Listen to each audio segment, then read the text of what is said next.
क्या तुमने कभी कर्म के बारे में सुना है? शायद हाँ। ये एक ऐसा शब्द है जिसे तुमने किसी दोस्त से सुना होगा, किसी फिल्म या किताब में देखा होगा, या शायद तुमने खुद भी कभी कहा होगा, ये तो मेरा कर्म है। लेकिन क्या तुमने कभी सच में सोचा कि कर्म वास्तव में है क्या? इस कहानी में मैं तुम्हें बताऊंगा कर्म का असली अर्थ क्या है, ये कैसे काम करता है और तुम अपने कर्म को कैसे सकारात्मक बना सकते हो। अंत तक सुनो, क्योंकि मैं तुम्हें यह भी बताऊंगा कि नकारात्मक कर्म से खुद को कैसे बचाया जाए और भविष्य को कैसे सुंदर बनाया जाए, इस जीवन में भी और आने वाले जीवनों में भी। कर्म कोई देवता नहीं है, कोई दैवी शक्ति नहीं जो दंड देती हो। कर्म बस एक नियम है, शांत, सटीक और अटल। भगवान बुद्ध ने कहा था, हर क्रिया का परिणाम होता है, हर कारण का एक प्रभाव। यही है कर्म। ये ब्रह्मांड का वो संतुलन है जो सबको जोड़ता है। तुम इसे इस तरह समझ सकते हो, जैसा बोओगे वैसा काटोगे, या जो ऊर्जा तुम भेजते हो वही किसी दिन लौटकर तुम्हारे पास आती है। कर्म ये सुनिश्चित करता है कि कोई भी अपने कर्मों के फल से नहीं बच सकता। ये सजा देने वाला नियम नहीं है, बल्कि एक दर्पण है जो हमें वही दिखाता है जो हमने किया है।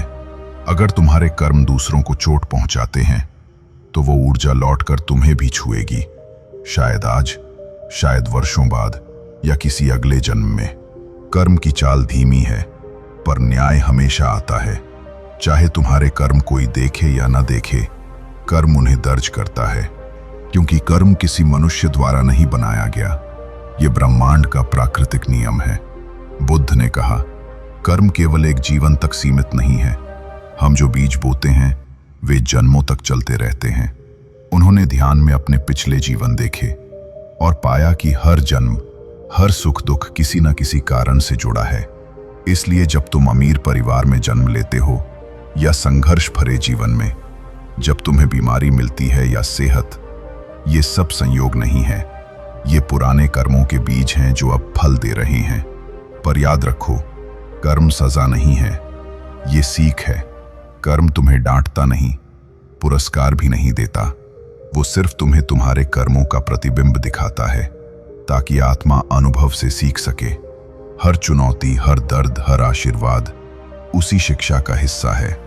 अगर तुम सच में अपने कर्म को समझना चाहते हो तो ये मत पूछो ये मेरे साथ क्यों हुआ, बल्कि पूछो ये मुझे क्या सिखाना चाहता है। बुद्ध ने सबसे ज्यादा भावना पर जोर दिया। कर्म केवल कर्म से नहीं, बल्कि इरादे से बनता है। अगर तुम किसी की मदद करते हो पर अहंकार से, तो वो कर्म बदल जाता है। अगर तुम मीठा बोलते हो पर किसी को धोखा देने के लिए, तो वो कर्म अलग होता है। बीज वही होता है जो तुम्हारा इरादा है, और फल उसी का रूप लेता है। इसलिए जीवन की हर चीज के लिए तुम खुद जिम्मेदार हो, खुशी के लिए भी, दुख के लिए भी। जब ये समझ आ जाती है तो तुम दूसरों को दोष देना छोड़ देते हो और सजगता से जीना शुरू करते हो। कर्म कोई तूफान नहीं जो तुम्हें गिराने आता है, ये सिर्फ वो बगीचा है जो तुमने खुद लगाया है। अगर तुमने क्रोध, जलन और घृणा के बीज बोए तो वही उगेंगे। अगर तुमने दया, प्रेम और धैर्य बोए तो शांति फलेगी। जब तुम जागरूक हो जाते हो तो नया कर्म बनाना बदल सकता है। तुम पुराने दुखों की जंजीर तोड़ सकते हो, तुम नया भविष्य बना सकते हो। हर विचार, हर शब्द, हर भावना कर्म का धागा है। सोच समझकर बुनो। तुम्हारा मन मिट्टी की तरह है, जैसा आकार दोगे वैसा बनेगा। अगर तुम इसे क्रोध से ढालोगे तो ये कठोर बन जाएगा। अगर प्रेम से गढ़ोगे तो ये प्रकाश में बदल जाएगा। इसीलिए ध्यान इतना शक्तिशाली है। ये तुम्हें दिखाता है कि तुम्हारे विचार कैसे चलते हैं और तुम्हें छोड़ना सिखाता है। कुछ भी स्थायी नहीं है, सब बदलता है पल पल। कर्म भी उसी प्रवाह में बहता है, सही समय आने पर फल देता है। अगर आज तुम्हारा वर्तमान भारी लगता है तो याद रखो, ये सिर्फ पुराने बीजों का फल है। आज नए बीज बो, ताकि कल का फूल अलग खिले। कर्म दैवी दंड या इनाम नहीं है, ये बस ऊर्जा का संतुलन है। जो तुम भेजते हो वही लौटता है। जब तुम ये समझ लेते हो तो कर्म से डरना बंद कर देते हो। फिर तुम कर्म के साथ सहयोग करना सीखते हो। तुम वही भेजते हो जो लौटकर तुम्हें पाना अच्छा लगे। कर्म तुम्हारे स्वभाव को भी करता है। जब तुम नम्रता, धैर्य और करुणा से बोलते हो तो मन को शांति पसंद आने लगती है। वो खुद ही पुरस्कार बन जाता है। जब तुम जलन, ईर्ष्या या हिंसा में जीते हो तो वही तुम्हारा स्वभाव बन जाता है, तुम्हारा बोझ। इसलिए अपने मन को प्रशिक्षित करो।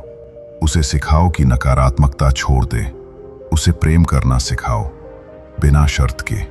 धीरे धीरे यही तुम्हारा स्वभाव बन जाएगा और कर्म तुम्हारे साथ सहजता से बहेगा। कर्म सजा देने नहीं आता, वो संतुलन बनाने आता है। हर क्रिया का एक प्रत्युत्तर होता है, प्रतिशोध से नहीं, संतुलन से। जो बोओगे वही काटोगे, हमेशा। इसलिए आगे बढ़ो। जिसे मदद चाहिए उसका हाथ थामो, मृदु बोलो, जल्दी माफ करो। आज अच्छा कर्म बनाओ, अपने लिए और संसार के लिए। और अगर कोई तुम्हारा अपमान करे तो बस गहरी सांस लो। अंधकार मत लौटाओ, अपने मन को शांत करो, क्योंकि हर ऊर्जा जो तुम भेजते हो कभी ना कभी लौट कर आती है तुम्हारे पास। नकारात्मक कर्म से बचाव का उपाय: बिना अपेक्षा के अच्छे कर्म करो, गुप्त रूप से दान दो, दयालु बनो, भले सामने वाला ना समझे। ईर्ष्या, घृणा और अहंकार से बचो।